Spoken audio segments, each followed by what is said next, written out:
Better hold on to your hats, my friends, because this is part 3 to the video, the food crisis that nobody's talking about. Now, if you've seen the last videos, you would know that we've spoken about how farming is under attack from forms of people not wanting to keep on farming because the risk is too high, the contracts are really bad, and the big two are just controlling all the inflow and outflow of the food that is coming in.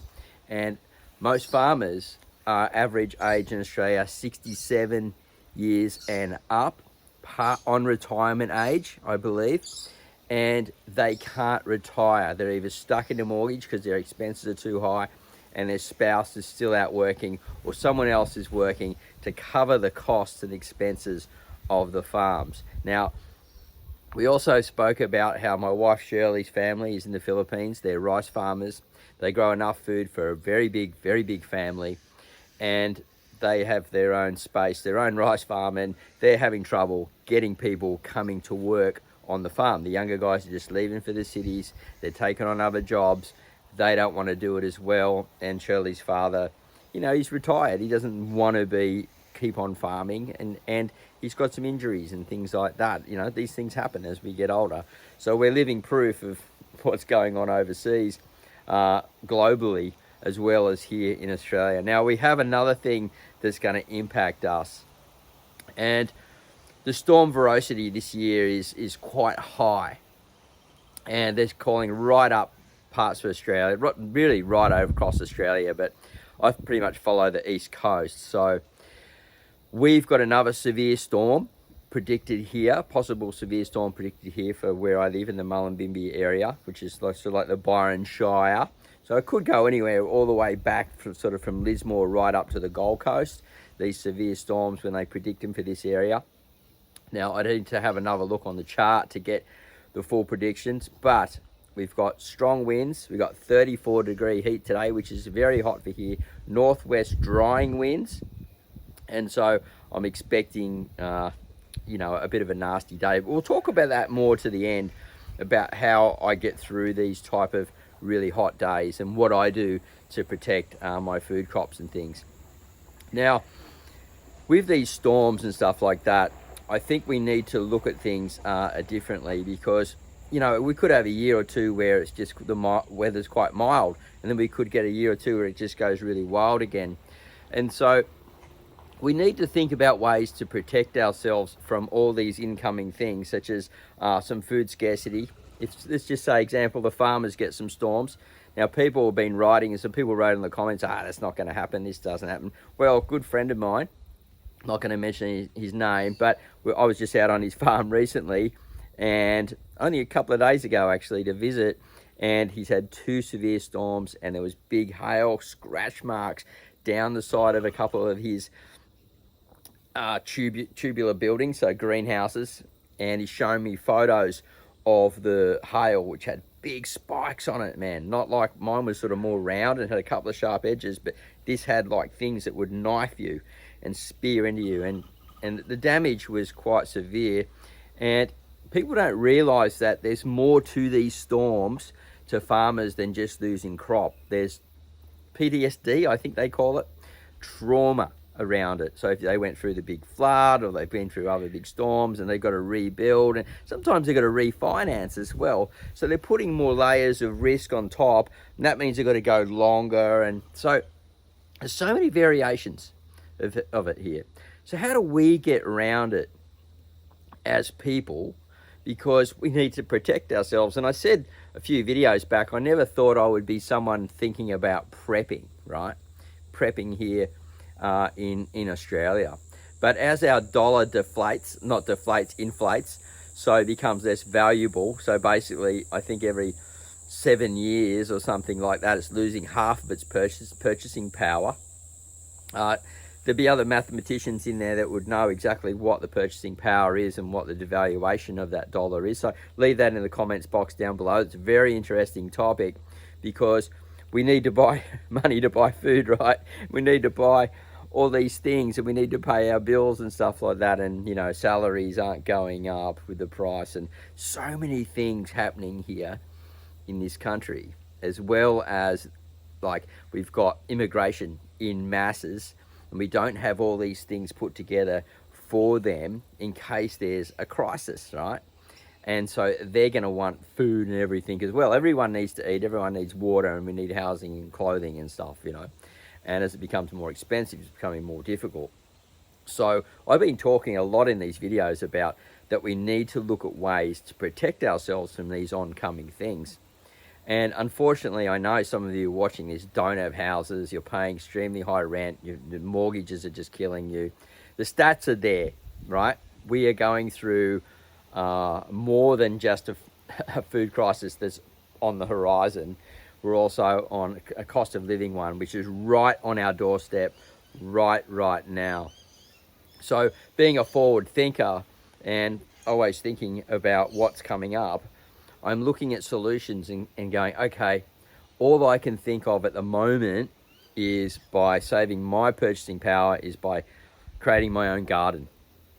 And I'm doing that by just planting what is really in season so I get less dramatic issues. I'm not growing so much out of season anymore.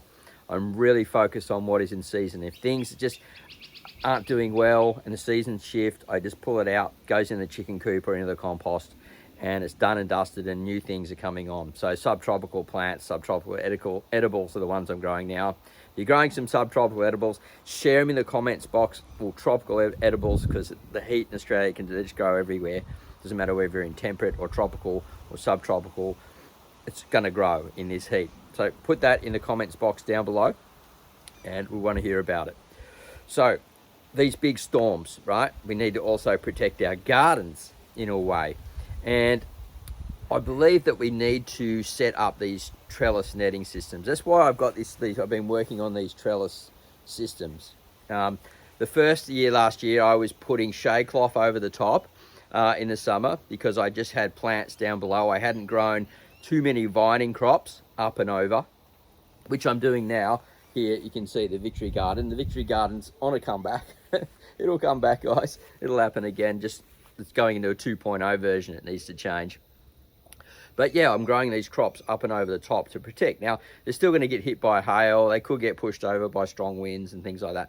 So I think there's another way to do it if you're not going to do vertical crops, so you're going to choose 50-50, is to look at your systems more like this, more angular than square like I have.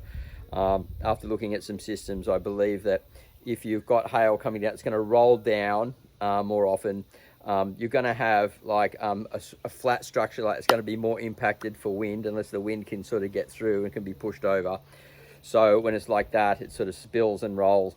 Wind actually comes in, so you can see wind coming this way like this. It comes up and it actually rolls.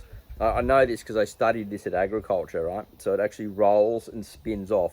And if it's got something, a hard structure, it hits and bashes and goes up and accelerates again and rolls off. But if it can sort of roll off and spin out, it loses some of its velocity.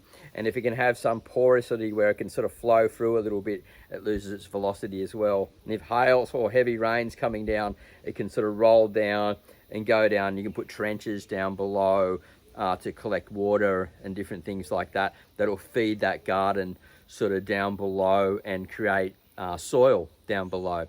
So I think we need to work on these new types of systems. And I think that if anyone's building like a V type one, like that, like a more of a tent style tarpaulin system, or like shade cloth, or you've got maybe up one side you've got beans growing up one side, and then the other side maybe just poled off like that, and then all the food's coming down. I think these are the ways that we need to start looking and building these systems so we can use them down the line. Like, we mightn't get a good crop off from the first season, right? Because we're still building these things, but they're ready for the second season. Build them strong enough for the storms and have them ready so you can plan out to them each and every year. And if they're at an angle like this, you can put other crops underneath, and that will protect them from these elements. I think we really need to forward think about what we're going to do, because they're not talking about, they're not educating, no one's giving us a plan on what to do in these situations for what's possibly coming ahead. Now, I know there's going to be people not agree with me. I get thumbs downs and things like that on this, but I'm seeing it. You know what I mean? Like, I've just visited a farm. It was pretty much, it's only things underneath. There's a little bit of the farm left that's doing okay. The farm will survive, but it's basically knocked out about 75% of its profit. My family overseas, they've got the problem with getting staff and things like that, and also the climate of changing between planting times and things. It's getting sporadic, and so there's problems there with that, with when the rain's coming, when the not's coming, when it's dry, to dry the rice, all these things. And also I've had consistent storms here. It's wiped out my garden, but I've got some things in place that I've been building over the last year, and it's sort of helping them a bit. But if we got something like that I just saw with a hail up at this farm that I was telling you about, man, that's some severe damage. I know my plants wouldn't get through that, but you keep on rolling on, you keep on moving on, plan ahead, plan accordingly, stay focused, and don't think of what if. Don't stop because what if, okay? Just keep going. But if you're farming, you need to think forward future about your risk events, these risk events, because it can really affect you and your family and everything going forward. So I don't really have any answers for that just yet, but keep on moving forward in the home garden at home, plan ahead, and don't expand out too quick where you put a lot of risk out there. You're better off planting some type of garden first, maybe 2 or 3 beds that have got these protections from the severe storms. All right, I'm Marty Ware from Marty's Garden. Hope you got something out of that video. Remember, they're not telling us everything. They're not keeping us informed, and they don't want people to panic, obviously, I guess, and they don't want to look bad in front of the public eye because there's an election coming up, right? So let's stay focused. Let's stay on top. Have a great day. Happy gardening, and we'll see you at the next video real soon. Bye for now.